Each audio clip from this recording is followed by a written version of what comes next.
Welcome to the Confidence Tea Podcast, where we brew up inspiration, self-discovery, and a sprinkle of empowerment, all over a cup of tea. Please welcome your host, Virginie Madiston. Virginie is a passionate advocate for personal growth and wellness, blending the art of tea with the journey of confidence. With a background in psychology, theology, and coaching, she believes every sip of tea can lead to a transformed mind, edified soul, and activated confidence. So get ready to steep yourself in uplifting conversations, insightful stories, and practical wisdom. Without further ado, here's your host of the Confidence Tea Podcast, Virginie Madiston. Hello, everyone, and welcome to the Confidence Tea Podcast. I'm your host, Virginie Madiston, and I am so excited that you've decided to join me tonight for a very special episode. Today, we're talking about confidence at work, or confidence at work. And so we're going to get right into the conversation. But before we do so, I do have an announcement to make. So we are just 5 days away from our Sip and Celebrate event happening this Saturday, November the 30th. It's going to be at the Boca Dunes Golf and Country Club, where Gigi Inc. is celebrating 8 years of igniting confidence in this generation of young girls. So we are so excited. We hope that you can join us there. The event starts at 11 to 2. So 11 a.m. sharp. Don't be late. So I will see you there. You can get your tickets at the door. So by all means, come out, join us, show us some love, show us some support, help us celebrate 8 years of doing this amazing work with our young ladies. You'll hear from some of the young ladies who participated in our programs. You'll get to meet some of the board members who are actively serving. I'll be there, of course. Hey. But we're also looking for partnerships, and we're also looking for volunteers. So this would be a great opportunity for you to learn about the organization. And it's a tea party. Hello. Bring your fascinator. Bring your best outfit. We're going to sip on some tea, and we are going to celebrate. Okay. So I hope you guys get a chance to come out this Saturday, 11 to 2, Boca Dunes Golf and Country Club. It's going to be amazing. Sip and celebrate. If you would like to make a donation, by all means, you can make a donation on our website. I'll also post a link on this video. That way you can make a donation if you wish to do so. Thank you guys so much for supporting us. It's been an amazing 8 years, and we're looking forward to continue to serve our community. So tonight, our special guest is in the house. Miss Brianna Jackson is here. And I want to tell you all about her before we bring her out. She is the founder and principal of the Refining Company, an independent learning and development firm designed to support individuals and teams to understand their workplace culture advantage through strengths-based development. A strong HR leader and Gallup certified strengths coach, Brianna enjoys empowering audiences to create individual development plans that help them become the professionals they want to be by activating what she calls office confidence. Brianna encourages her clients to learn more about what they naturally do well and how to leverage the uniqueness in the workplace as a way to maximize relationships with colleagues and leaders by showing up to work authentically and fearlessly. A breath of fresh air, Brianna's transparency and wit make her your workplace cheerleader. And you never knew you had on your journey to articulate yourself as a culture ad. She is a dynamic speaker whose energy is contagious. Her genuine excitement for success of others is undeniable and a welcome experience. Brianna's commitment to strengths-based learning and development earned her a 2022 Excellence in Learning and Performance Award and feature in Powerhouse Speakers, dominating 2023 magazine with Lisa Nichols, Trent Shelton, Gloria Mayfield, Banks, and Dr. Cheryl Wood. Brianna is a proud graduate of Hampton University and went on to earn her MBA from Coronado University in Portland, Oregon. So please welcome, guys, Brianna. Jackson. Hi there. Hi, how are you? I'm doing well. How are you? I'm doing wonderful. Good. Welcome, welcome, welcome. Welcome to Confidence Tea. I am so excited to have this amazing conversation with you. We started talking and we had got all into the strength finders. Yes. It was like, save that for the show, right? Because I was like, I know strength finders. I did it in college. Oh my God, somebody finally knows what I'm talking about. Mm-hmm. And so, but let's talk about confidence at work. What does that mean to you? Yes. Okay, so let's start. That's like my big thing. So it's like office confidence is what I've titled it. And so I define office confidence as the ability to unapologetically articulate your professional brand, values, and strengths in the workplace to improve your sense of career well-being.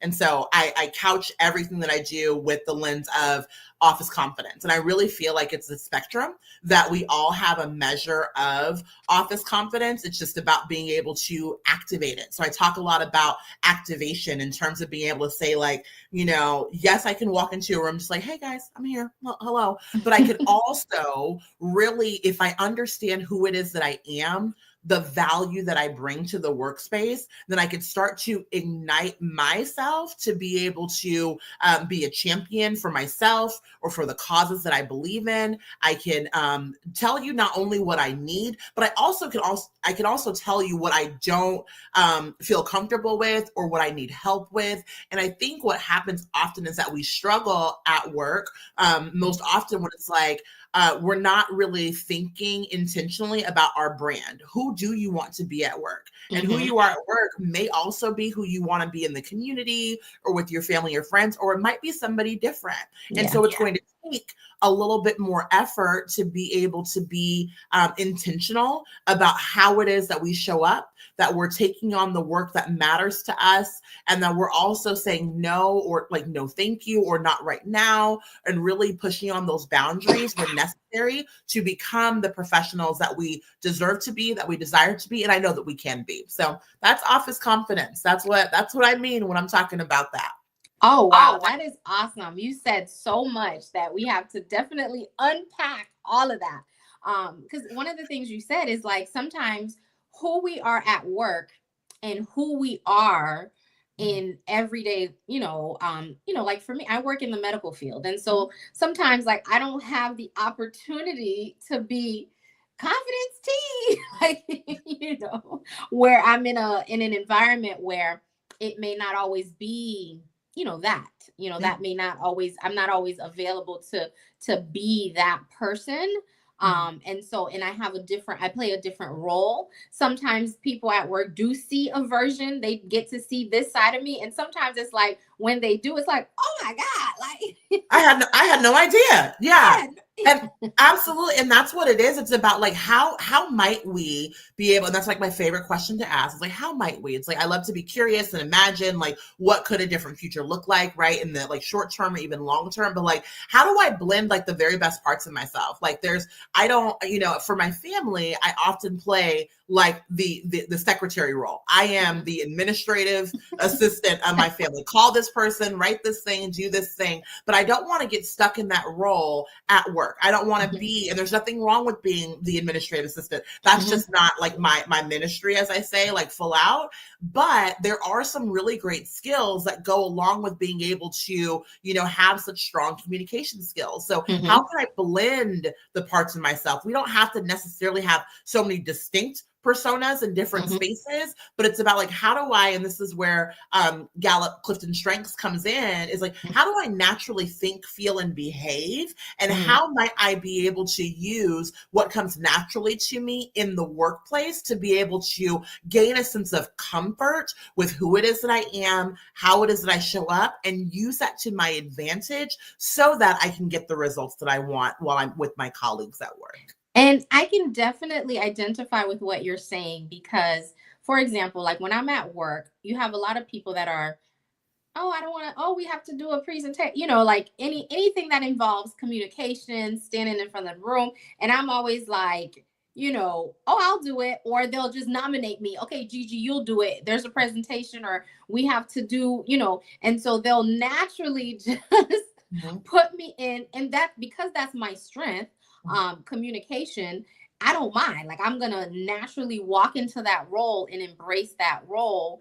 And even when with different tasks, my, organization comes in and I'm like, oh, we could do it like this, and we need to structure it this way. And even though it's something as simple as, the coffee, but it's going to be organized if I'm a part of that, of that environment, period. Like, I'm just going to make sure there's a structure, there's a way, things are in order. You don't have to rummage through to find the coffee flavor that you want,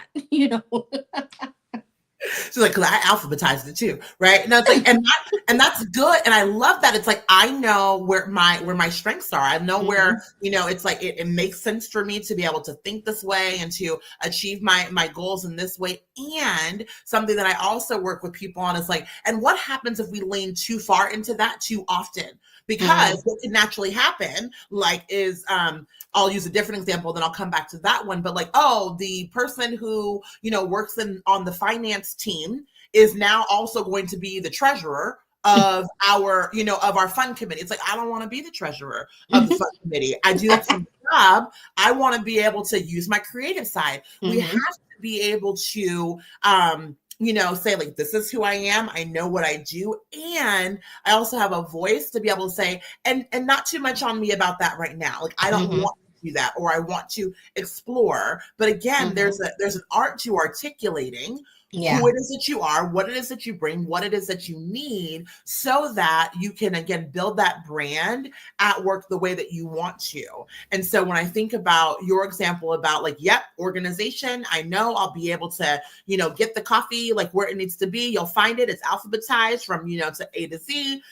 If people are always relying on me to do that, like, will I get, kind of like pigeonholed into that thing and not be able to display any of my other skills? So again, that communication piece comes in to say, yes, you're welcome. And I'd also like to, train somebody else to be able to do this. Or maybe I'll use my communication skills differently to write you a little chart so that you all know how to do this as well, so that I can leave you some legacy project that says, you now know how to do it, and I get to move on. Right. And that's the thing that we have to be able to do as well, is like, recognize, when is it time for me to be able to ask for some help? Not because I need assistance doing the thing, but because I want to move on to something different.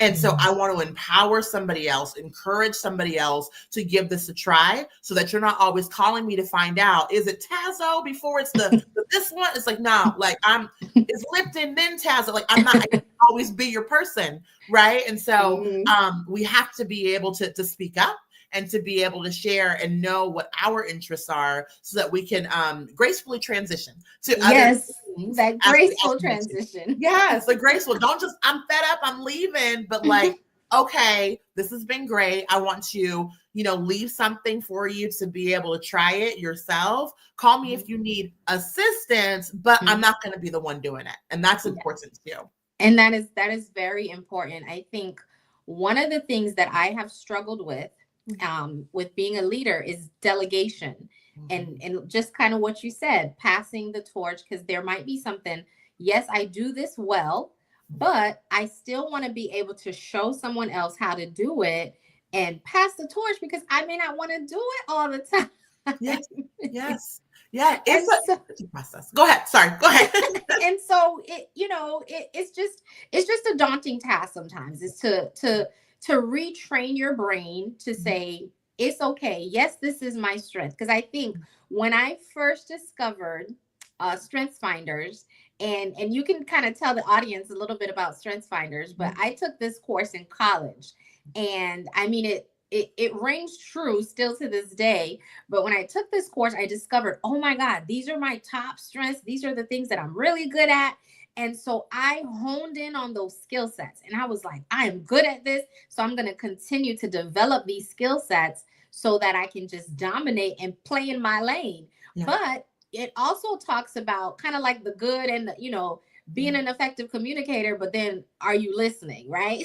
So it was like a double-edged sword, learning how to balance the things that you were good at, but also almost like mirroring some of the tasks that you're not so good at, and how Yes. to work together and cohesively with others, utilizing those strengths.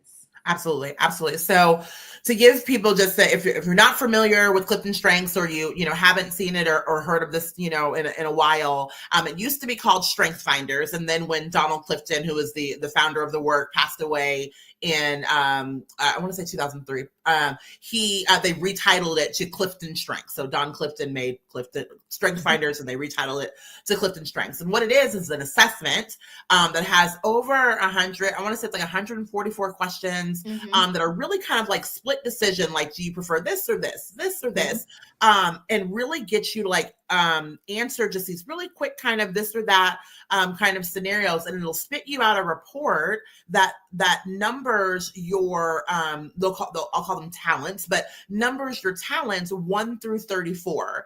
And so from the research, the millions of pieces of research that they have, they say that we often live in our top 10 strengths. These are the things that come naturally to us. So the formula itself is really talent multiplied by investment is what gets us to strength. So talent is your natural way of thinking, feeling, and behaving without even trying. This is just how I, approach a task without even thinking too hard. This is, I'm naturally going to, pick up a pencil and start writing with my right hand instead of my left, because I am, a right-handed person.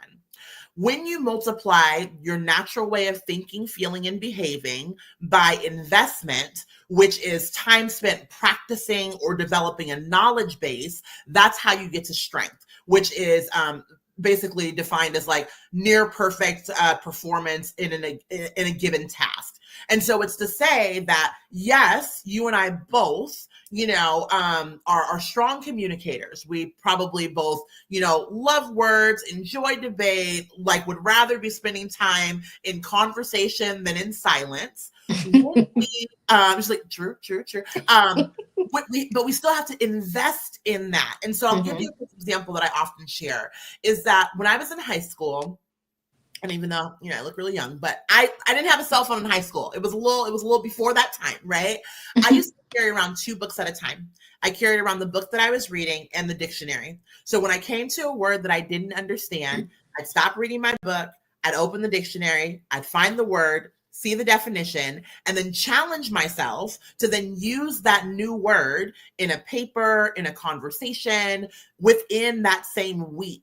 And so I developed a really, really large, strong vocabulary because I had this. And this is in high school? This is in high school. Yeah, this is like back in the early 2000s. I was just reading books. Listen, I mean, it was like Eric Jerome Dickey, right? I wasn't reading anything deep, but I was reading and enjoying, and I still do that to this day. But now I can go, hey Siri, like, what does this word mean? Yeah. But that's the investment. The investment is, wanting to know more about it. So that's how it becomes a strength. There are 34 of these different talent themes that allow us to be able to do that. We're all going to show up coming differently. But what's so important to know, and this is kind of what you were getting at, and I'll go a little bit deeper, is that we have to recognize, yes, while this is a strength for me, this is something that I've developed, I have to be mindful of what may happen if I lean too far into it. If Gigi and Bree are always talking, who else gets a word into the conversation, right? Like who else? Nobody gets to talk, girl. We having a one-sided conversation, and that was a struggle for me. I used to just talk. Absolutely. I still talk, but now I had to train my brain to stop, let that person talk because they want to say something too. They want to get a word in as well, and then I need to listen. I need to process what they said. Okay, now I need to respond. Yeah, it matters. And I'll give you another really quick example. So I have high communication, and I also have high belief. So belief is kind of loosely defined as having like really strong core values, just like kind of uncompromising. Like I believe what I believe. Like It this is is who what I it am. is. Right, it is what it is. Like this is what we're doing. So when you combine belief and communication, you come up with a person who speaks very, very passionately about any subject that they are speaking about. And so what I've had to train myself to do when I'm leading, you mentioned being a leader at work, like what I have to train myself to do is to say, hey team, I want to offer this idea. Here's what I'm thinking. Da da da da. Please fight me. Like that's the phrase that I use. Like I'm not attached to it. I don't love it, but I speak with such conviction that you would think that this is it's my way or the highway. And that's not true. But I have the skill set to be able to think through, oh wait, that sounded really forceful. Hey friends, any new ideas? Got any thoughts? So I often spend my time thinking like, what's the pro of the idea, but also the con.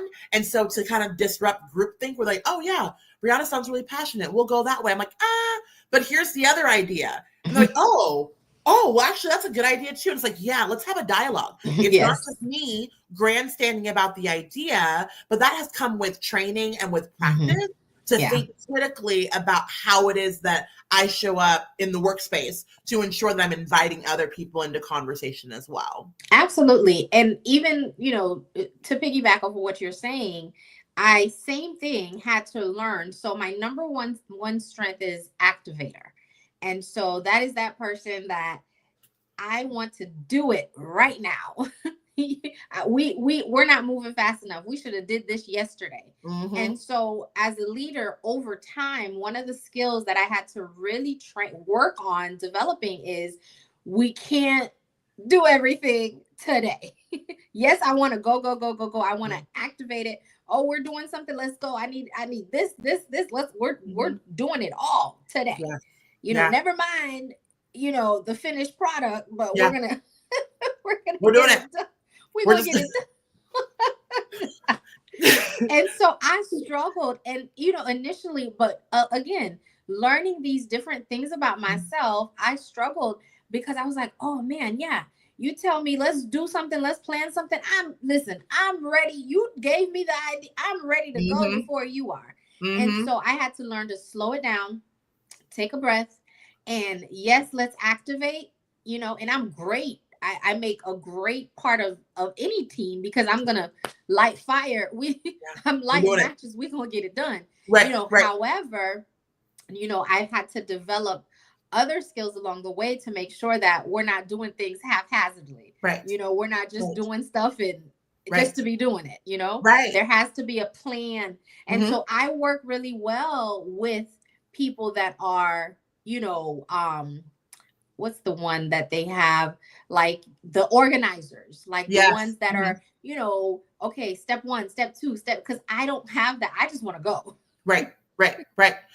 It's so incredible that you know that about yourself. And this is why I love working with individuals, but really enjoy working with teams, because it's not just good enough that Gigi knows if you give me an idea, I'm running with it. Your supervisor, your colleagues who might have high ideation. So those are the ones that are thinking those thoughts and like, oh, here would be a good idea for us to do this, do that. It's like, I have to be careful what I say around Gigi because Gigi, go. Like before the meeting adjourned, you're planning the party, you're, getting the snacks ready. It's like, we didn't even decide on a date yet. Right. And it's like, so when you show up at the meeting next week saying, okay, so I called the vendor, I did this, I did that. They're like, for what? Because last week you said, so I have to be careful what I'm speaking about so that when we get to the end of the meeting and say, okay, what did we decide? What is the real idea? Because you're planning a birthday party, a graduation party, a repast, like you're planning it all. And it's everything. Like, we didn't even know. And it's also a waste of time, or it can be a waste of time for you. And so working with teams, I have the opportunity to be able to help everyone to do their report and then be able to plot every person's strength on a grid together and say, wow, What is this? What is this telling us about our successes and our vulnerabilities as a team? Why are we so capable? It's like, oh, wow, well, we're all really high in executing strengths, which means that we are the doers. We are going to get the thing done. It's like, that's great. But we need to think about, on the strategic thinking side, like, what's the big work that we really should be doing? How are we going to figure that out if that's not where our talent lies? And I think that that's it's always so interesting when, I have the opportunity to work with people and they're looking at their full report. The first thing that we do, oh, strengths, cool, weaknesses. They always go straight to the bottom and they want to see like, oh, well, that must mean that like, I'm not empathetic because empathy is number 34. I'm not focused because like, it's not that you can't do it. The way that Strength Finders at Clifton Strengths talks about the work is that the things that are at the top of our reports are the things that we do with ease, excellence, energy, and engagement. That's where we want to spend our time.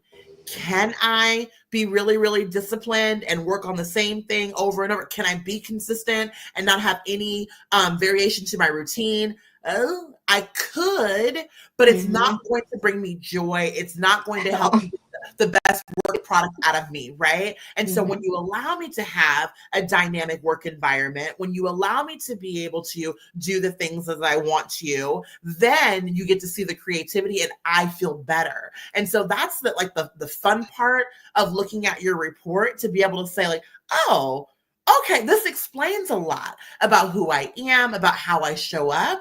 And now I can start using some of this newer language that I'm learning to be able to more succinctly articulate who it is that I am, what I bring, and what I need in the workplace that'll make me the most successful employee, leader, colleague that there is. Yeah. Wow. That is so, like, with me studying strengths, so like I was hardcore studied what my strengths are, like from 1 to 34, like literally I can name them all. I put them in the chat. Actually, I was like, I'm gonna put the top 5 in the chat. I love it. And but over time, being a leader, it's also allowed me to see who I work well with. Like, I know I'm an activator. So I work well with somebody that's like, wait a minute, what about this? Wait a minute, what about this? Because I'm always like, let's go. I have ideation is one of mine. It's like my number 3. So I'm always like, oh, I got this idea and this idea and this idea. And so I need the person that's going to be like, all right, let's write that down. Like, I need an organizer. I need somebody to, help me to process all of that information. So over time, me realizing what my strengths are, but also the strengths in others. Like, I can easily recognize other people's strengths too.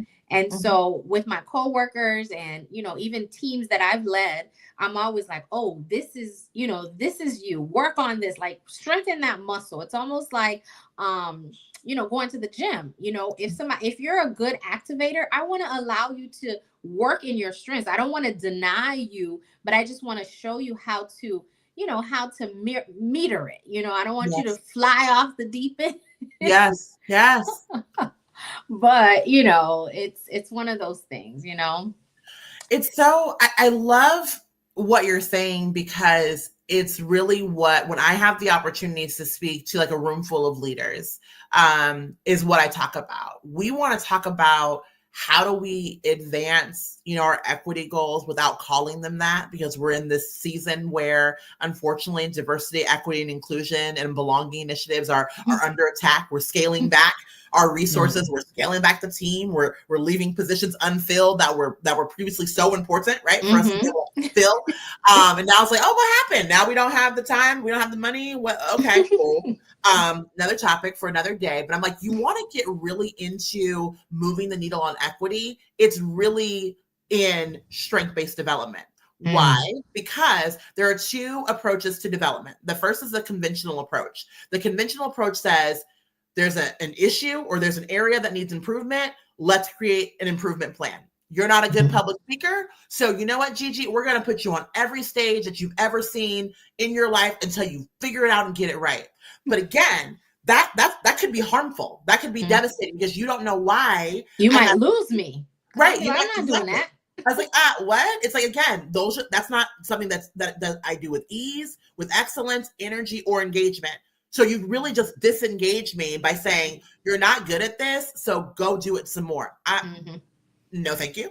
And so the other approach is the strength-based approach, where we are identifying talent, so the way that we naturally think, feel, and behave, and then developing strength. And so as a leader, what I could say is like, wow, Gigi, you seem to do XYZ so incredibly well and seem to be really engaged while you were doing it. How can I, as your leader, create a better container for you to show up at work like that more often? Like, what kind of conversation is that in my one-on-one, right? Oh my God, that's an amazing conversation. You've ignited me. You've motivated me. I'm like, oh, I'm feeling on top of the world. Right? It's like, oh, you want to make space for me?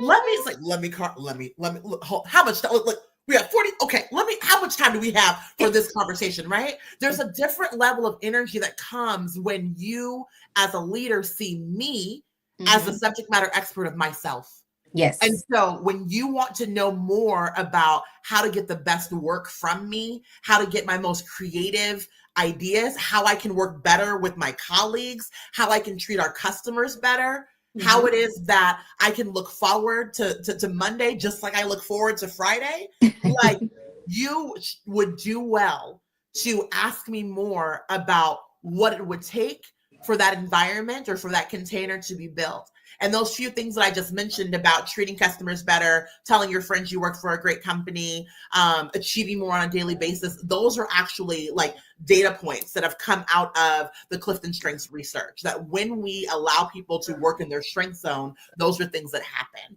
We also find that they're 6 times as likely to be engaged in their jobs. They are 6 times as likely to say that they have the opportunity to do what they do best every day. And they're also 3 times as likely to report having an excellent quality of life. So that tells me that strength is not just something that impacts us well at work. It also spills out into the community. Because when I go home, yes, I want to wind down, but I don't want to whine while I'm down, right? Like, I don't want to just like, oh my gosh, Gigi, my job. I'm like, girl, it was good. And a lot of people suffer with that. They hate their jobs.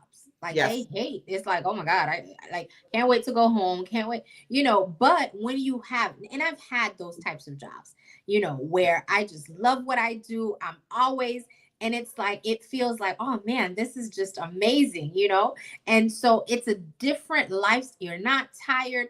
You wake up, like, you don't need the alarm clock to wake you up, if you know what I'm saying. Like, you're just like so full of energy, full of life, because you get to do something that you're passionate about, that you care about, that you enjoy doing, and that you're good at. So that also makes it, and for a long time, I ran an insurance agency, and I got to do, so think of my strengths, right? So my number one is activation, communication, flexibility, ideation, and woo. Top 5. So I mean, talk about the type of personality it takes to, one, I have to win my team over. I got to win customers over, so I'm in my element. And so it was just like going to work was like, because people used to be like, what do you do? And because they're like, I just always see you on Facebook, just snapping pictures. Like, do you have a job? I'm like, I'm working. I'm meeting new customers. I'm helping families. I'm educating my team. Yes, we're brunching. Yes, we're eating. We got to eat. So we're going to eat good. We need fuel. Like, but it was one of the things that I truly, truly enjoyed, because I was able to use so many of my strengths to accomplish one big goal. Yes. And it had me in my element. It really, really did. It's almost, I love hearing that you recognize, like, this is me. This is me, and I feel good. And that's exactly it. It is so affirming when we have the environment to be able to just like, let me cook, right? Like, let me just do what I do. And without it, work is just so hard. It's so hard. It's so stressful. Like, and I'm not saying that like that we just, we know our strengths. And so we just like work as a breeze every day. Like, no, I'm still challenged by the workload, by my capacity, by absolutely many things, but I'm sure of who I am. Yes. And in that confidence, it allows me to be able to, again, raise my hand for the things that are of most interest to me, because sometimes I do want to be positively challenged about something. It allows me to be able to offer support to my colleagues in a way that makes sense, because I'm not just saying like, oh, well, yeah, I'll do it because you look sad. It's like, no, like I don't need us both being miserable together, but I know I can help you in this way. And it also allows me to help my colleagues by saying, here's where I need help. Because back to your point earlier about, I can't remember which one, but you were reminding me of the fact that like, I often tell people I need an anchor to my balloon. So I'm a person, I am big on vision, and I am not ashamed to say, I'm like, kind of little on execution. My vision is a lot bigger than my execution. I have so many ideas. I want to do so many things. And I used to work with a woman who, man, until I really understood like who she was to me as like a workplace colleague, I was very annoyed by her existence. Honestly, I was like, girl, like, because every time I'd be like, let me tell you, and I would paint the picture so clear. I'd be like, let me give you the vision. We're going to this, we're gonna do this, and she would be like, boom, question 1, boom, question 2, boom. And she had all these questions. I was like, girl, but by the time she was done and asking her questions and I was answering them, she had written down, okay, there's a step-by-step plan. Yeah, like, you need those people, right? They are golden for visionaries. They're so good. It's like, I didn't realize, I didn't appreciate it early on, but when I really sat back and realized like, oh, she's not trying to call me out. She's not trying to make me look dumb. She's not trying to, demonstrate to everybody that I don't know what's going on. She is simply like working in her gift, which is execution. That she's like, I want to do some things, but I need to know what to do, because you're casting a vision that is 2 to 3 years out. I need to know what I'm supposed to be working on this week, girlfriend, right? Yes. And so when she's asking me questions, well, what does it look like? How many people? Where is it at? Then I'm like, great questions. Now I'm like, oh, great questions. And like, that's who I'm looking for. I'm always looking for people that are really big on execution. The strategy is here. I already have it. Yeah. Like we're already doing that. But when you're asking me those questions, it's helpful. And so that's what I always ask people. I need you to poke holes in it. Fight me on it. Yeah. Tell me. And I even tell people to poke holes in my stuff, because now granted, I have a couple, right? I have ideation and activation. So I will come up with that idea, execute that idea, and have a whole party by myself. Sure will. You will. You sure will. And look, I'm such a wool honey. I'm gonna win everybody over. You will in the process. They're like, oh yeah. You want me to be where, TJ? Yeah. But what I do, but confidence at work, and going back to we done went all the way left. But going back to confidence at work, I know that a lot of people have difficulty building confidence in a professional environment, right? When people, 9 times out of 10, when you think of like confidence, people don't think that they need as much of that in the workplace as much as they need, like, they think of like, oh, I'm not on TV, or I'm not an influencer. I'm not, so they kind of label it, but it's like, no, your everyday person needs to have that confidence. Yeah. And I'll go back to, and you're absolutely right. So I'll go back to the definition. And this is why, and happy to share with you the resource so that your subscribers can have it. I wrote an article for the Association of Talent Development that talked about confidence at work. So all the things that I'm about to share, it's in the article, but the definition that I use is so specific because confidence seems like such like a nebulous term. It's just like, oh, you said, oh, we need to be confident. It's like, well, what does that mean? Like it Mhm. it can mean so many different things. So I'm like, let me anchor this to exactly what it is that I'm referring to. And I'm referring to the ability to unapologetically articulate your professional brand, values, and strengths in the workplace to improve your sense of career well-being. We need that. We need Yes. to be able to know who it is that we are, where it is that we want to get involved, so that we can go confidently, or we can go, with assurance, like in that direction. And so when I think about, the work that I do and like, well, what are the steps? Like, well, how do we help people to be able to, develop, or really even just kind of think a little more critically about, well, how much confidence do I have? What's my measure? There are 4 things that I look at. Okay. And the first thing is really about, it really does go right back into Clifton strengths. But I will say, and often say, that we have to learn how to fight battles the right way. And what I mean by that is to say that no matter what assessment you take, whether it's Clifton strengths, whether it's DISC, True Colors, Myers-Briggs, there's only 4 archetypes. There's 4 different ways that people show up. So all of those assessments, all the letters and the words that they use, they're really just broken into 4 groups. You will identify mostly as like one group, but you have to be prepared to speak to and communicate with the other 3 groups. So maybe you are a person who's like, highly strategic. So you were like straight to the point, like here are like the 3 bullets, that you need to know, like, and I'm gonna get out of your way. Cool. I love that you're that person. That's wonderful. You could also be a person who likes to go on long, winding stories. I am definitely. Right? My friend is always like, Gigi, give me the me the clip notes. Like, yeah. And I'm like, no. Give me the bulleted version. And I'm like, no, I need to paint the picture for you so you can understand exactly what I'm talking about. Girl, let me paint the picture. I paint the picture for you. Like when people ask me, well, how are you doing today? Well, in order for me to tell you how I'm doing today, I need to tell you about how I was doing yesterday. I need you to know whether or not today is better than yesterday. So you need a comparable. So yes. Absolutely. And I'm always like, and I'm working on it because I'm always like, you know what? Let me give you the short version. I'll ask, you want the short version or you want the long version? So that way, when they say, give me the short version, I'll say, my day is wonderful. Yeah. When you have time, circle back with me, right? And that's a skill, because you recognize, here's how I show up, but somebody's asking for something else. And so I need to have that prepared. I don't think that practice makes perfect. I think practice makes prepared.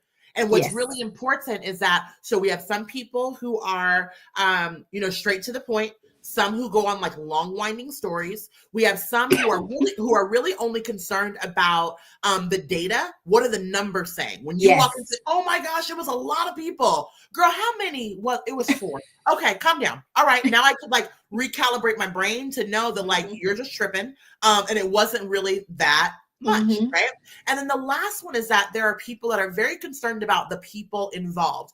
Who was there? That feeling, everybody's the feelings. Exactly. So to know that there are 4 of those archetypes, and they're just named different things in different reports.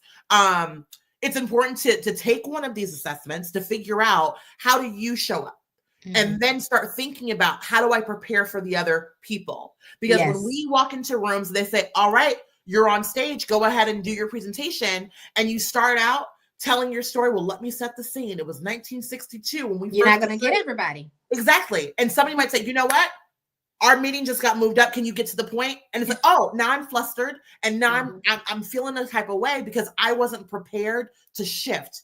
And so being able to know your communication style and that there are others there when you're preparing your material, you're able to just think, okay, what happens if someone asks me, how much does it cost? Okay, I've got a number. If somebody asks me how many people are impacted or who's impacted, I've got the people, the stakeholders that are impacted. If somebody wants to know the story, I've got it set up. I'm ready to tell it. And if somebody says, you know what, that last presentation ran long and I need you to just like take these 5 minutes and let us know, then I've got the Cliff Notes version. You got the Cliff Notes version. So that's the first part of being able to develop confidence, is being able to fight battles the right way. The second part is about establishing your why. So why do you want to be in the room? Why does this work matter to you? Why is this part of your origin story, right? Taking that time to sit with yourself and really think about why this matters to me, why I'm choosing this job and this part of my career, why I show up with the passion or the energy, why I'm interested in this topic is really, really helpful. And there's a really great TED Talk by Simon Sinek called Start With Why. And he talks about the fact that inspired leaders and communicators communicate from the inside out. So they start with their why. So it's like why in the middle, and then it's how, and then it's what. Most people are like, hey, here's the work that I do. Like, you should work with me. Cool. Like, nobody cares. But when I tell people that I believe that all people are brilliant and with the right teachers and tools can unearth that brilliance to be their best selves at work, that's why I teach. That's why I'm the coach that I am. That's why I'm focused on helping you identify and unearth your strengths. That's why it's called the Refining Company, because everything is already inside of you. It's just refining it. We're just about unearthing it and polishing it up so you can be the gem that you are. You can be brilliant, right? When I start conversations like that, people are invested. Why? Because they're like, oh, she thinks I'm brilliant. Yeah, girl, you too, right? Girl, I am. Like, oh, look at you shining and sparkling, right? Like that matters. And so it helps me to be able to understand, like, I don't actually want to be in that room. Or yeah, I do need to be in that room. But we've been so like coached to like, you get in that room and if there's no table, or if you make your own table, you bring your own chair. It's like, I love that. And also, please make sure that when you go through the effort of like, I need to be in this room, you know why you need to be in the room. Exactly. Not, okay, I'm trying to get inside, but it's like, but what for? Like, really, what is the reason why? Yeah, so what's your purpose? Yeah. In that room? And that is so true, because we've been conditioned to, when there's not a table or there's not a seat for you at the table, create your own table, but it's like, that may not be for you. That may not be your lane. And I am a big advocate of stay in your lane. Do what serves you. You know, I don't have a desire to do things that don't serve me. Or where I can't serve others, you know, but that comes along with me knowing, that comes along with the confidence in self to know this is what. So if something like I recently passed up an opportunity because I was like, I am so sorry. This opportunity just does not fit me. It's not a good fit. It's not a good match. Yes, I would be great at it. Yes, I could do it with blinders on. However, I will get no fulfillment from it. And there's no purpose. There's no reason. There's no why. You know, if somebody says, why am I doing this? I can't, there's no explanation as to why I'm doing it. So I had to gracefully turn it down because it just didn't make any sense. Absolutely. And, you know? And there's no love lost. It's like, I said, and there's no love lost, because it's like, I'm doing what's best for me. And that's that why piece. I'm doing what's best for me. I can have confidence in knowing that like, this is the right decision for me. I also believe that like, what's for me won't miss me. And so if I do have a misstep and I end up saying like, no, thank you to something, and then it's like, oh snap, like, now that I think about it, maybe that was the right thing. I believe it'll be brought back around in a different way, because if it's mine, it will always be mine. If it's got my name on it, like if it's got my name on it, like I will unwrap it when it's represented to me. And so that why piece, and I love how you were sharing that, is I think the second part of confidence. Why do I need to be here? Why am I trying to, work in this space, in this capacity? I think the third thing is about aligning with allies. So really thinking about like, who's on your team. I love one of my sorority sisters calls, and I hear a lot of people saying it now, but she's been saying it for years, about like your personal board of directors. So thinking about like, who are those people that are strategically in your space to be able to support you. But also I want people to think about like, who's like a part of their ally circle, like even at work, because sometimes my confidence comes from from walking into a room and seeing that I know one person in that room. I'm like, oh snap. Well, I'll just present to you then, because I don't know if everybody else is hating Like I've got one person who knows what I do, who respects me, who, likes me, tolerates me, whatever, who I can consider a friendly face. And so what we have to do is think about how are we expanding intentionally our network? So are we involved in business resource groups and employee resource groups at work? Are we volunteering on the fund committee? Are we working with the sustainability group? Like, what are we doing to be able to meet other people so that when Brianna's doing this presentation? Oh, yeah. She's so kind. She's so funny. She's so relatable. It's like, you'll enjoy this. If nothing else, you'll get a good laugh and, have a good time trying to catch up with all the words because she talks like an auctioneer, right? It's like, whatever it is. You're so like, silly. it feels better when you know someone in the space. Yes. And you can also think about that outside of the workplace. So how are you also connecting with people on, LinkedIn or, your Facebook groups, or what else are we doing socially to be able to expand that network? Because everybody at Gigi is not like you. They do not have woo. They are not trying to win others over. They're not walking into rooms feeling excited to be able to make a new friend out of the 20 people that are there. Some people, if you can believe it or not, are like me. I don't have woo in my top 5. So for me, I will talk to people if they come up and talk to me. I do not necessarily walk into a room and just like strike up a conversation with anyone. I am more so of a relator in that I like to create connections with people in like more one-on-one or small groups. Now, granted, I speak to a lot of big rooms, but before or after that, I'm like, hey y'all, like I'll walk up to like a small group and just try to like, eat my little cheese and crackers and just try like, oh, okay. And like and they'll give me an opening in the conversation. And then I'm like, well, now you're welcome to my TED Talk, right? But we're different in that. So when you build I am definitely that will. I am. If you take me to a networking event, everybody's going to have my business card at the end of that event. Everybody's going to be like, oh my God, did you meet Gigi? Yeah. I'm that person. Which is so good. It doesn't bother me to strike up the conversation. It doesn't bother me to be the one to do the approaching. I guess I've just gotten to a level of confidence in what it is that I do. And I always feel like, you want to meet me. Yeah. I want to meet me. Yeah. And so going in with that mindset of, I want to give everybody an opportunity to meet me today. I love that. And so going into rooms with that mindset has always gotten me like the connections, if I really strategically, I had a goal, and I need to go back and see, I had a goal at the beginning of the year to see how many connections I can make in 2024. And I took a long break. Yeah. Cause I was like, I don't feel like networking no more. Cause it's draining at times. Yeah. And so, but I'm curious to see, and I'll let you guys know, let me know in the chat if you're curious to know how many people I actually met in 2024, because I had a goal at the beginning of the year and said, I'm going to make this many connections for 2024. So if you're curious, in the chat, let me know. That way I can tell you guys the year's not over yet. So I still got time. I'm still meeting people. I'm still making connections. I love it.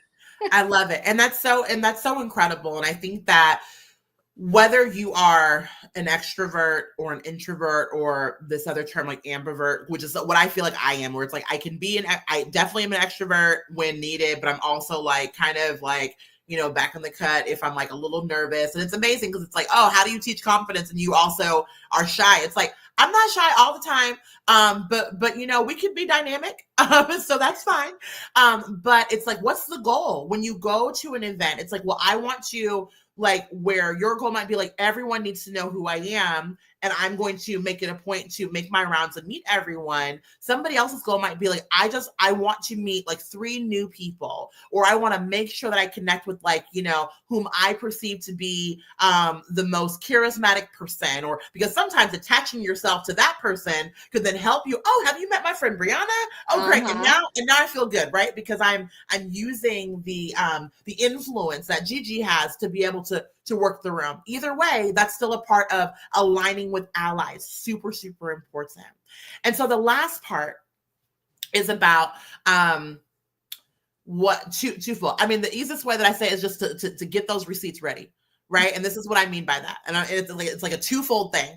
So the first thing is that it is so incredibly important when we talk about building confidence to be what I call a student of the industry. Whatever industry you're in. So that's healthcare. For me, I work in, local government, but I also have my own learning and development firm. So I'm always looking at Google alerts that have to do with like training and development, employee engagement, Clifton Strengths, workforce development, so that when I go to work or have conversations with colleagues, even if I don't have a new thought myself, I could say, hey, I was just reading an article about XYZ. Like, what's our position on that? What are we doing? Like, there's nothing wrong with taking the information that is provided in the world by podcasters, by interviewers, by articles, by TV, and saying, I have a question about that. Or did you see that? Or am I the only one that's noticed that 5 of the last 6 articles that came out were about, healthcare and artificial intelligence? What are we doing? What's our position? So I want you to think about, what are those resources that I could be using to be able to get some more knowledge into me so that I can have more of a conversation with other people. That can be really, really helpful. So there's, again, I would encourage you to find a podcast, an article, an influencer of some sort, something on LinkedIn that you can follow to be able to just get like a daily or a weekly drip of information about a topic that matters to you in the workplace. I get Google alerts every Tuesday. And I know when they're coming because they'll just love ping, ping, ping, ping, ping. And so I have them set to weekly so that it'll just give me a download of that week's news that relates to those specific topics. And so that is one part of that I think is really important, that I don't know that we're always thinking about, because we often want to just like disconnect or unplug once work is over. And that's fine. So like, depending on what kind of job you have, is it possible for you to have a podcast going in the background while you're, kind of doing some of your data entry? Or is it possible for you to, hit the button that says, read this article to me, in 3 minutes on your phone while you're, walking to the restroom, or while you're walking to the bus stop or to your vehicle, right? Like, how do I get that information into me so that I can be, when your boss says, does anybody have any ideas? Well, I just heard about this thing. Like, what are we doing about that? Or are we talking about this yet in our executive team meetings? It's like, no, we're not. It's like, well, now I feel good that I'm bringing up something. You're bringing up something, right, that somebody else hasn't thought of yet. Or even if they have thought of it, I'm just bringing up something that can be incredibly important to the conversation that helps to fill my cup. And helps me to feel more confident. So that's a part. So I'll pause right there. There's one more piece to it, but I don't know if you've got kind of anything. No. You can keep going. This is all good information. I hope everybody, I know a lot of people are chiming in and they're just enjoying our conversation right now. So if anybody has any questions for Miss Brianna, please put it in the chat. We would love to hear from you. Yes, please. I have access to her, y'all. So. Oh, right. Yeah. Hey, and I'll let you know how to get connected to you. But because I can't see the chat, I don't know what I did, but like, this is a new space for me. And so I apologize if people have said things that I haven't seen. So happy to take questions, but I'll give you the last thing so that you know, because the last part of the ready the receipts is like twofold. So I gave you the first part, which is like the research piece. The second part is about readying the receipts, is to really like make up a habit. And you can do this daily, weekly, bi-weekly, whatever you want, of really writing down and reminding yourself where you've been shining. Like, what often happens, and it's probably going to happen to many of us in the next couple of weeks, is that your supervisor is going to say, it's the end of the year. It's time to do your end of the year review. So make me a list of the things that you've done. And if you're anything like me, what I used to do is go back on my calendar, back down to January and February, and say, when did I have that big meeting with the people? And I told them the thing. And I'm like, are there any notes? Okay, that's right. That was the week that I did that thing. I shouldn't be waiting until December to remind myself of the goodness from January. Right? And so what I do now is I'm on a biweekly pay schedule. So that means every 2 weeks, there is money coming into my account from my job. And I have a practice of taking just a few minutes to say, how did I earn that paycheck this past week? What were the big things that I did? I love that. Yeah, right. I have a Microsoft Note that I then save all of when people email me after I've done a really great presentation. They say, "Oh my gosh, Brianna, like the way you taught that was amazing. It was so helpful." But I'm like, "Oop, copy, paste, and because I need to see it because because there's a song that says sometimes you have to encourage yourself. Yes. And so what happens is that in order for me to become more confident, sometimes I need to be reminded, oh, I've already done this. Yes. So when my boss comes to me and say, okay, we've got a really big project and I just want to see, can you handle it? We've got 3 weeks for the deliverable. And I'm like, 3 weeks. I don't know if I could do it. And then I look at my list. I look at my receipt. You've already done it. I'm like, oh, I did a bigger project in 2 weeks. Girl, yeah, girl, I got you. Right. It's like that matters. That when we can't always wait for other people to give us our flowers. We can grow our own gardens. Okay. Like that's right. Listen, I need to write that down. That was good. That was deep, girl. Look at you. Speaking bars. Drop the mic. Bye. No, I was like logging off. But we can do that. And so that's part of confidence is that building a habit. We went through this whole kind of experience as a global community with gratitude, where it was like every morning when you wake up, write down 3 things you're grateful for, or don't be upset at night. Like write down 3 things that happened today that were great. It's like, yes. And how about you write down 3 things that made you feel more confident? How about you write down 1 thing that reminds you that you know what you're doing, right? So that's the receipt book that I want you to start keeping so that you can say, oh, my cup is getting a little low. Let me pull out my receipt. Let me flip through the book, right? Let me flip through the book and see. And so those are the things that I think about when I think about how do we practically, develop confidence. It's about figuring out how do I communicate and being and preparing myself, right? Because practice doesn't make perfect. Practice makes prepared. So how do I prepare myself for the other, ways that people, show up in conversation? Am I checking my calendar invite to say, oh, Gigi's going to be there. Gigi loves a good story. Okay. Brianna's going to be there. So does she. Okay. So I'm going to schedule a little bit more time for this meeting. Like what can I do when I'm checking to see who's going to be in the meeting and just prepare? I can't always do that. So how do I just think about how I show up and then how others may show up and just be prepared for those things? What is my why? Why do I want to be here? Why do you need to hear from me? Why am I the most important voice on this subject? Why does my lived experience matter so much to this topic? Like, who are my allies? Who are the people that I can look to and say, are you coming to this meeting? Okay, so if nobody else has a question, I need you to just ask, what was my motivation? What was my, right? It's okay to talk to people before the meeting, to have a meeting before the meeting, to prime the pump and figure out who are going to be my champions and my allies in the room, right? Absolutely. Absolutely. Yeah, right? And then get those receipts ready so that I can then start looking at all that stuff. And that is what I have seen has been the most effective way or the most effective tools or levers to be able to build my confidence at work.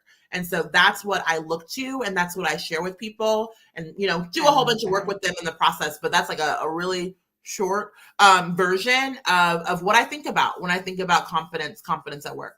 Absolutely. I love that. Thank you so much for sharing, Brianna. That was absolutely amazing. I know that a lot of the people watching definitely want to know, how can they connect with you? Because I know they want to build confidence at work. They want to up level, they want to turn it up for 2025. They want to thrive in 2025. Yes. I said, love it. Yes, let's start saying that. That's so good. So a couple ways that you can get connected to me. So I do have a website. It is www.therefiningco.com. So www.therefiningco.com. So therefiningco.com. So you can always go to my website and there's like a contact us there, which will allow you to be able to like send in a form if you've got questions about, coaching or doing a workshop with like, like your team or like even with like, your community group. You can definitely do that through the website. You can email me directly at info@therefiningco.com. So you can do that as well. I am also on a couple of social platforms. So I am on, I'll share my Instagram. My Instagram is kind of like, it's a little dormant right now. I'm trying to revive in 2025 that one. So we'll get back on that. But you could certainly follow me still even now, just so you can have the announcements when they come out.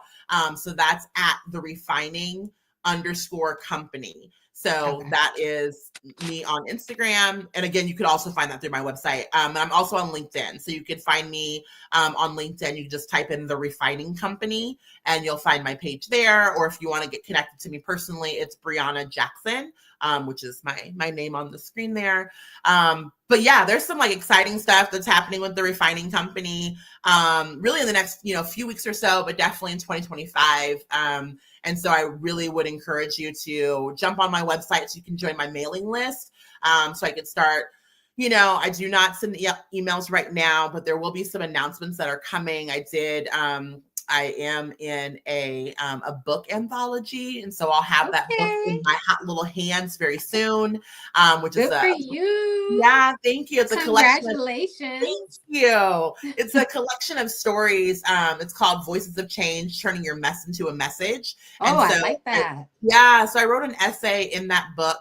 And so there's also several other authors as well who are all telling just different stories about how they've just overcome challenges, and there's space in the book to write just your comments and your key takeaways. And so that'll be available on my website in the next few weeks. So I would love for you to just hold on with me just for a little bit so we can get that up and get it into your hot little hands. And then just like some really cool stuff coming in 2025. So awesome. That's amazing. Thank you so much.